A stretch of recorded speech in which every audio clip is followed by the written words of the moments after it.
our planet is a lonely speck in the great enveloping cosmic dark.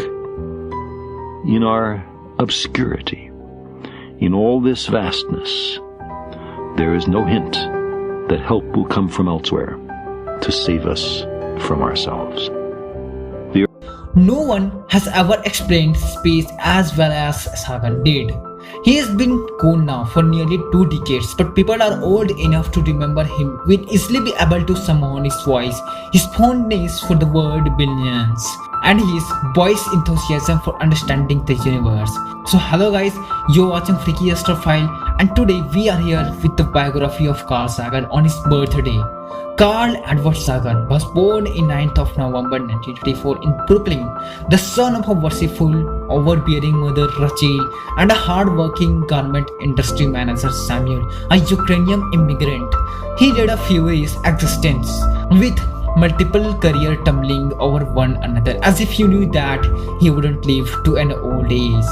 Among other things, he served as an astronomy professor at Cornell, wrote more than a dozen of books, worked on NASA robotic missions, edited the scientific journal, and somehow found time to park himself repeatedly, arguably, complexively in front of TV cameras.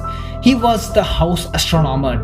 In an astonishing burst of energy in his mid-40s, he co-created and hosted a 13-part PBS television series, Cosmos. It aired in the fall of 1930 and ultimately reached hundreds of millions of people worldwide. Sagan was the most famous scientist in America and regarded as the face of science itself. As Voyager 1 was heading towards the outer reaches of the solar system, Sagan was among those who persuaded NASA to aim the spacecraft's camera back towards Earth, by then billions miles away. In that image, Earth is just a fuzzy dot amid a streak of sunlight. After seeing the image, Sagan mused. But for us, it's different. Consider again that dot.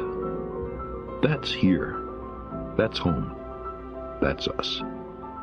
On it, everyone you love, everyone you know, everyone you ever heard of, every human being who ever was, lived out their lives.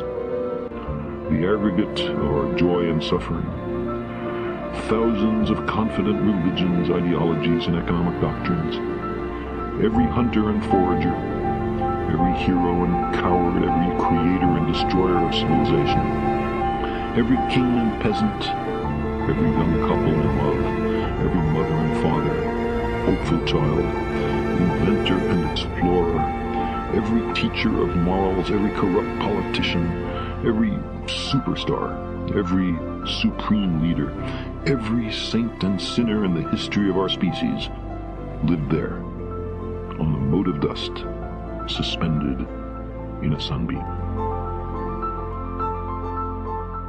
As a scientist, Sagan made a real mark on planetary science in the early 1970s as a young Harvard professor, at a time when planetary science was a bit of a backwater. Sagan was the first to predict that the greenhouse effect made the atmosphere of Venus hot enough to melt lead, at a time when some scientists still believed that its clouds might hide oceans. Sagan also identified dark-shaded regions on Mars as the highlands and identified lighter areas as desert plains marked by dust storms. He was a really great picture scientist, great with the back of the envelope of calculations, who could see the fundamental promises of science and observations. Sagan said in his last 1996 interview with PBS Charlie Rose, "Science is more than a body for knowledge. It's a way of thinking, a way of spectacularly interrogating the universe with a fine understanding of human fallibility."